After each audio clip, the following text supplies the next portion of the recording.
नमस्ते बिहार, मैं हूं आप सबके साथ अनूप। खबरों की शुरुआत करते हैं और सबसे पहले बात एक वायरल वीडियो की, जहां फासले से एक युवक की जिंदगी बच गई। ट्रेन से बचने का युवक का यह वीडियो सोशल मीडिया पर वायरल हो रहा है। दरअसल पश्चिम चंपारण में इन दिनों हर तरफ बाढ़ का कहर बरपा हुआ है। चनपटिया नरकटियागंज मार्ग पर भी बाढ़ के कारण कई दिनों से आवागमन ठप है, लेकिन कई लोग जान जोखिम में डालकर रेलवे ट्रैक पर पैदल और दोपहिया वाहन से सफर कर रहे हैं। जान जोखिम में डालकर ट्रैक से गुजरने का एक वीडियो सोशल मीडिया पर वायरल हो रहा है। इसमें एक युवक बाढ़ से बचने के लिए रेलवे ट्रैक के सहारे साठी से चनपटिया की तरफ आ रहा है। बेपरवाह युवक रेलवे ट्रैक पर लापरवाही से पुल पार कर रहा है। वो इस बात से अनजान है कि उसके पीछे एक मालगाड़ी मौत बनकर आ रही है और 30 सेकंड में उसके ऊपर से गुजर सकती है। उस वक्त पुल पर कुछ स्थानीय लोग मौजूद थे। लोगों की नजर उस युवक और मालगाड़ी पर पड़ी। मौजूद लोग हैरान करने वाली इस तस्वीर को देखकर जोर जोर से चिल्लाने लगे। तभी युवक का ध्यान मालगाड़ी की ओर गया। लोगों ने किसी तरह युवक की बाइक को ट्रैक से उतारा और युवक की जान बचाई। मौके पर मौजूद लोगों ने पहले तो युवक की जान बचा और फिर उसकी जमकर क्लास भी लगाई। इस दौरान लोगों ने उसकी पिटाई तक कर दी। ये वीडियो चनपटिया में सिकरहना नदी पर बन रहे पुल का है। हालांकि न्यूज 18 इस वायरल वीडियो की पुष्टि नहीं करता है। तो देखिए फासले से कैसे युवक की जान बच गई। पश्चिमी चंपारण की तस्वीर, जहां रेलवे ट्रैक पर यह युवक बाइक से जा रहा था, लेकिन इसे ध्यान नहीं था कि इसके पीछे मालगाड़ी मौत बनकर आ रही है। हालांकि कुछ लोगों ने इसे मौके से बचा लिया। कुमार प्रफुल्ल हमारे सहयोगी हमारे साथ मौजूद है। प्रफुल्ल, कौन है यह युवक? जानकारी मिल पाई? क्या इसके ऊपर कार्रवाई भी होगी? जी, मैं आपको बता दूं कि ये युवक जो है वो उसी इलाके का है, साठी का ही रहने वाला है और साठी से चनपटिया की तरफ आ रहा था।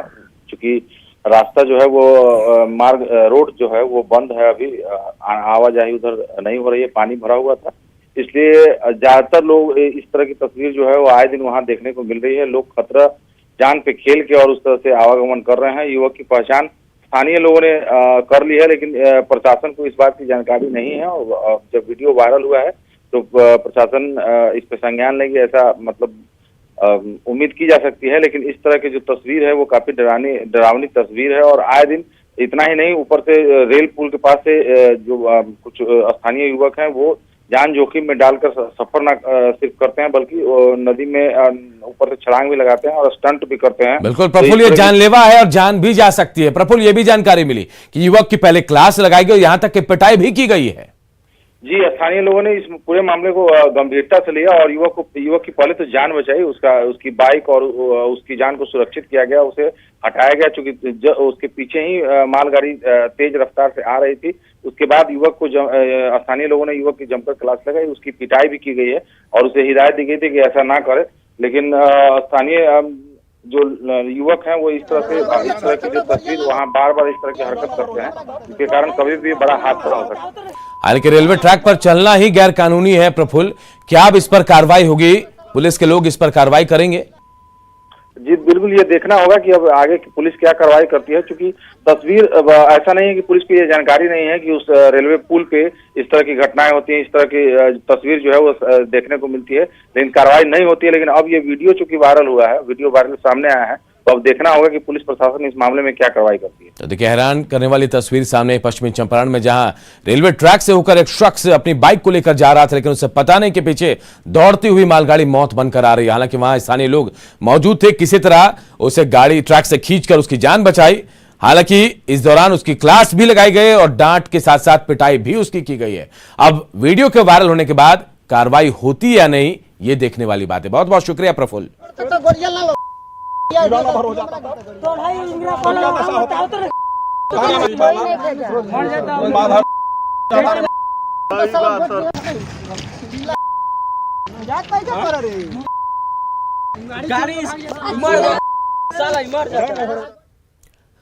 खबर समस्तीपुर से, जहां लगातार हो रही बारिश की वजह से नदियों का जलस्तर बढ़ गया। जलस्तर बढ़ने के कारण विभूतिपुर प्रखंड के दलसिंह सराय और शाहपुर रोड में वैती नदी पर बना डायवर्सन बह गया। नदी के तेज बहाव के कारण यह डायवर्सन बहा है, जिससे आने जाने वाले लोगों को काफी परेशानी हो रही है। हालांकि लोग यहां जान जोखिम में डालकर आना जाना भी कर रहे हैं। तस्वीरें देखिए, जरा सी चूक आपके मौत को न्योता दे सकती है। तस्वीरें समस्तीपुर की, जहां वैती नदी पर बना डायवर्सन बह गया। लेकिन लोग लापरवाही अब भी बरत रहे हैं। लकड़ी के सहारे, लकड़ी के पटरे के सहारे, पतले पटरे के सहारे नदी के इस पार से उस पार जा रहे हैं, लेकिन अगर थोड़ी सी चूक हुई तो जान भी जा सकती है।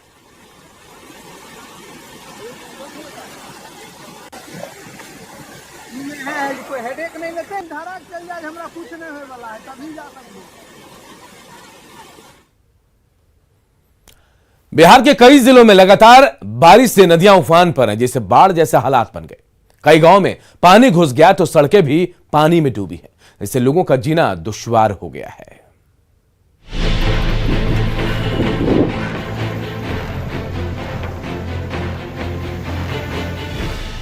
छपरा में बीते 7 दिनों से लगातार बारिश और वाल्मीकि नगर बराज से भारी मात्रा में पानी छोड़े जाने से गंडक नदी उफान पर है, जिसके कारण सारण बांध के निचले इलाकों में बसे 161 गांवों में बाढ़ का पानी घुस चुका है। लोग पलायन को मजबूर हैं। सारण बांध के निचले इलाकों में सैकड़ों एकड़ में लगी फसल बाढ़ के पानी में डूब चुकी है। पूर्णिया के बायसी अनुमंडल के ताराबाड़ी गांव के लोग भी कटाव से दहशत में हैं। बायसी अनुमंडल में महानंदा, कनकई, परमान, दास और बकरा नदियां हर साल तबाही मचाती हैं। अगर इस बार भी काम नहीं हुआ तो गांव के सरकारी स्कूल और आंगनवाड़ी केंद्र भी नदी में विलीन हो जाएंगे। अब सैलाब का टाइम आने ही वाला है, काफ़ी कटान होता है यहाँ पर।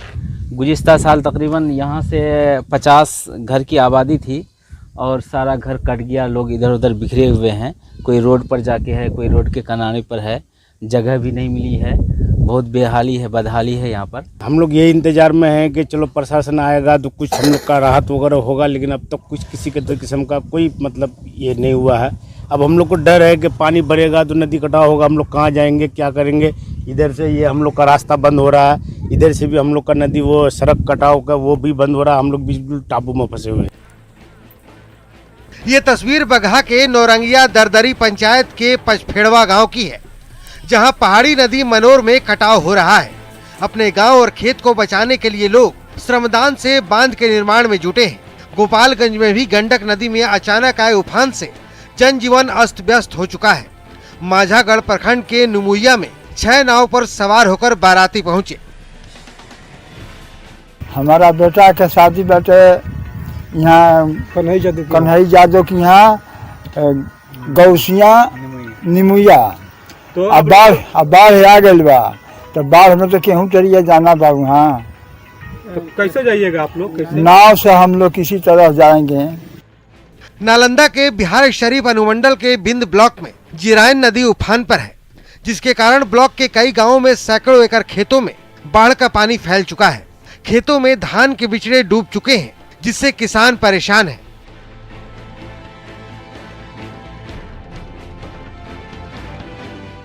न्यूज 18 के लिए छपरा से संतोष कुमार, पूर्णिया से कुमार प्रवीण, बगहा से मुन्ना राज और गोपालगंज से मुकेश कुमार के साथ नालंदा से अभिषेक कुमार की रिपोर्ट।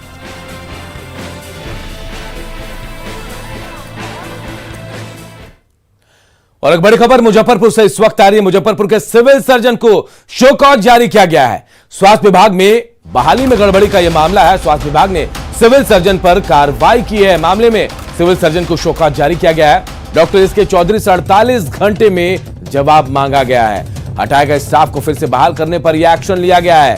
फिर से बहाली के सिविल सर्जन के आदेश को रद्द किया गया है। आंदोलन के बाद सिविल सर्जन ने फिर से बहाली की थी और अब इस मामले में मुजफ्फरपुर के सिविल सर्जन को शो कॉज जारी किया गया है। तो देखिए, कार्रवाई की गई है मुजफ्फरपुर सिविल सर्जन के ऊपर। Doctor S K Chaudhary civil surgeon है और 48 घंटे में उनसे जवाब मांगा गया है। हटाए गए स्टाफ को फिर से बहाल करने पर उन पर एक्शन लिया गया, उन पर शो कॉज जारी किया गया है। 48 घंटे में उनसे जवाब मांगा गया है।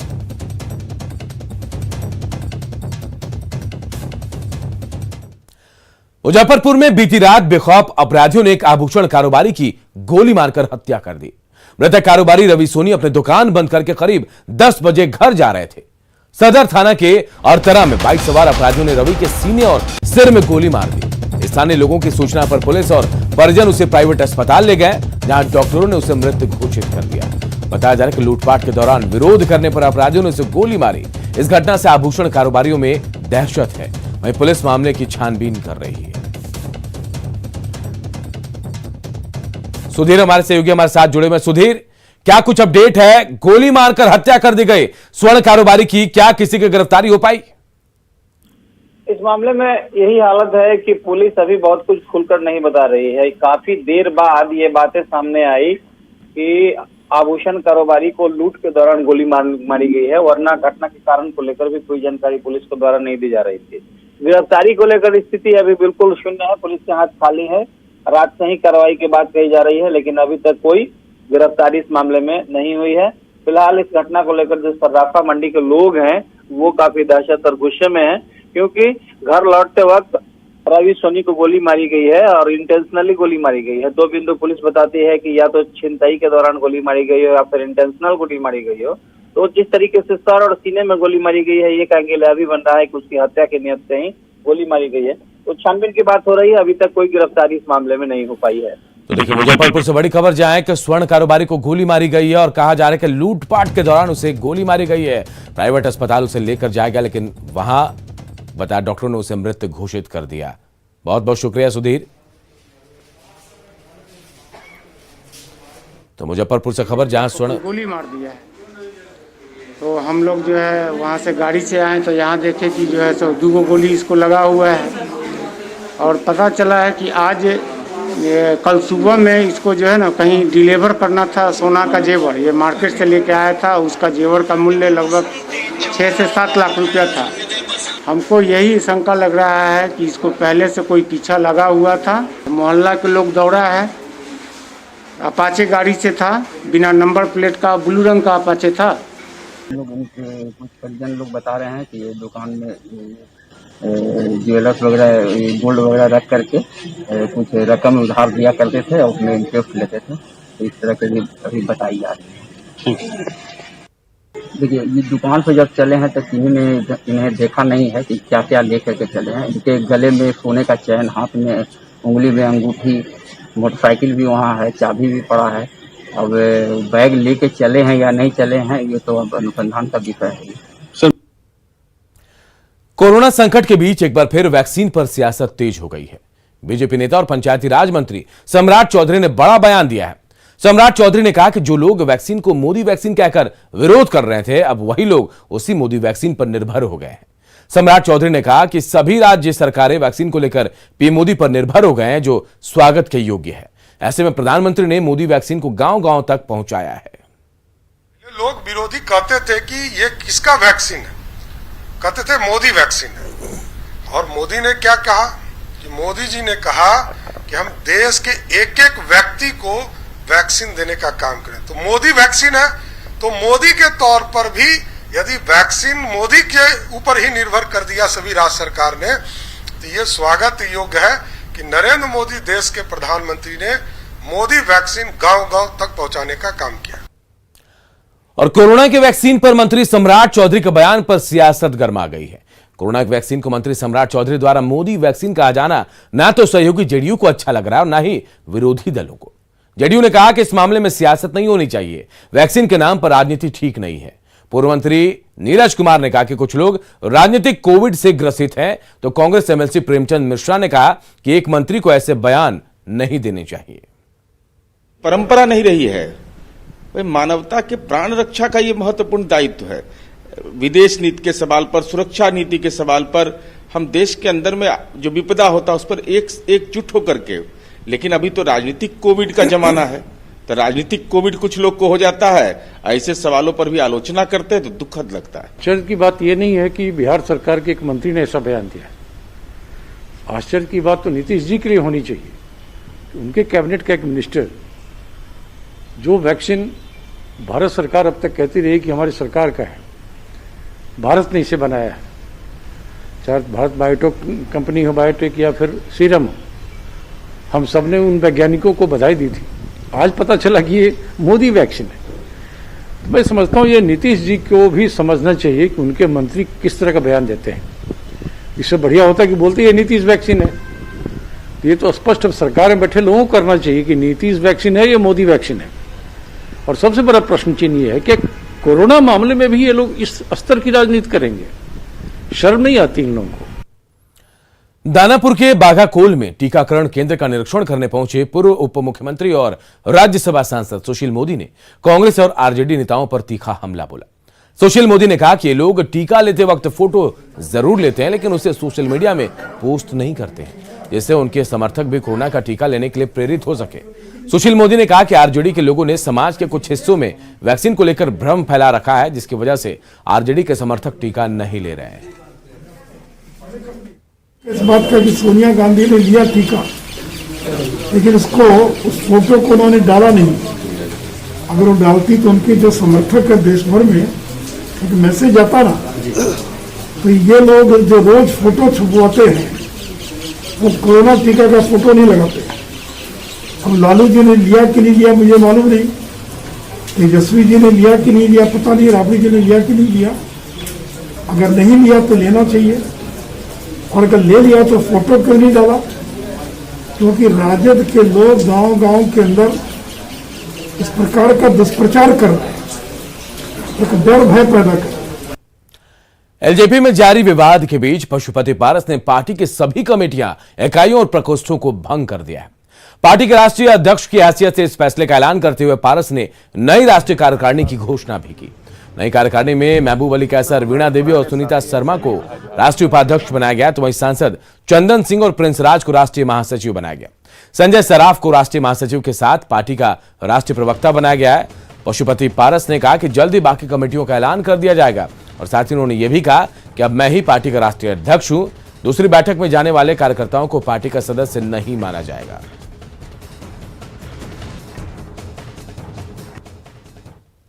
कमेटी थी लोक जनशक्ति पार्टी का, राष्ट्रीय हो या प्रदेश कमेटी हो या जितना भी प्रकोष्ठ है, सभी को आज के तारीख में सभी कमेटी प्रकोष्ठ को तत्काल प्रभाव से भंग किया जाता है।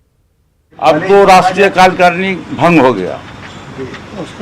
हाँ, नियमतः देखिए, जब मैं राष्ट्रीय अध्यक्ष निर्वाचित हो गया हूँ, वो भी निर्विरोध हुआ हूँ, किसी का विरोध नहीं हुआ। इसका मतलब कि दल में कोई विरोध नहीं है। फिर भी अब अगली जो जिसके द्वारा भी जो बैठकें बुलाई जाएगी वो संवैधानिक नहीं होगा, वो असंवैधानिक होगा। वो इसका मतलब कि जो लोग उस बैठक में रहेंगे, इसका मतलब है कि वो पार्टी के सदस्य नहीं माने जाएंगे।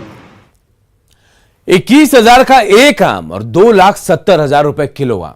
जी हां, पूर्णिया में पूर्व विधायक दिवंगत अजीत सरकार के घर के बाहर आम का यह अनोखा पेड़ लगा है। लाल रंग के इस आम का जापानी नाम है ताइयो नो तमागो, जिसको भारत में मियाजाकी आम के नाम से जाना जाता है। आम के पेड़ की देखभाल के लिए केयर टेकर भी रखा गया, साथ ही सीसीटीवी कैमरे से इसकी निगरानी भी की जाती है। जायजा लिया हमारे सहयोगी कुमार प्रवीण ने। पूर्व विधायक अजीत सरकार के घर पे, और यहाँ पे एक अनोखा आम है जो जापानी आम है, और कहा जाता है कि ये आम का नाम है ताइयो नो तमागो। ये लाल कलर का आम होता है, और इसकी क्या खासियत है, हमारे साथ यहाँ मौजूद हैं कॉमरेड अजीत सरकार के दामाद। इनसे बात। जी, क्या नाम हुआ आपका? विकास दास। ये आम है, क्या कौन सी आम है, क्या खासियत है इसकी? ये पहले भी मुझे नहीं पता थी किस प्रजाति की है, तो अभी पता चला ये जापान की प्रजाति है जिसकी नाम है ताइयो नो अमागो। तो ये आम जो है, एक तो ये बहुत खूबसूरत है, इसका कलर, इसका मंजर जो आते हैं वो सब पेड़ों से अलग है। और अभी जैसे हमको जानकारी मिली कि ये आम जापान में इसका बहुत महत्व है, जापान का पूरे वर्ल्ड में इसका बहुत महत्व है, जिसकी कीमत 21,000 रुपया बताई जा रही है एक आम के। हाँ, एक आम के।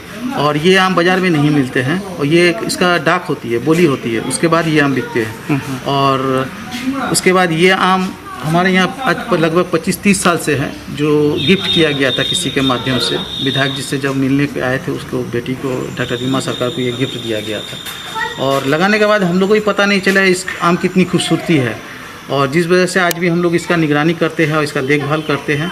कैसे करते हैं निगरानी? निगरानी करते कि हमारे यहाँ आदमी रहते हैं, सीसीटीवी कैमरा लगा हुआ, चारों तरफ प्रोटेक्टिव है, और इसका पूरा देखभाल हम लोग करते हैं, जिस कारण आज भी 32 साल से ये आम यहीं पर है।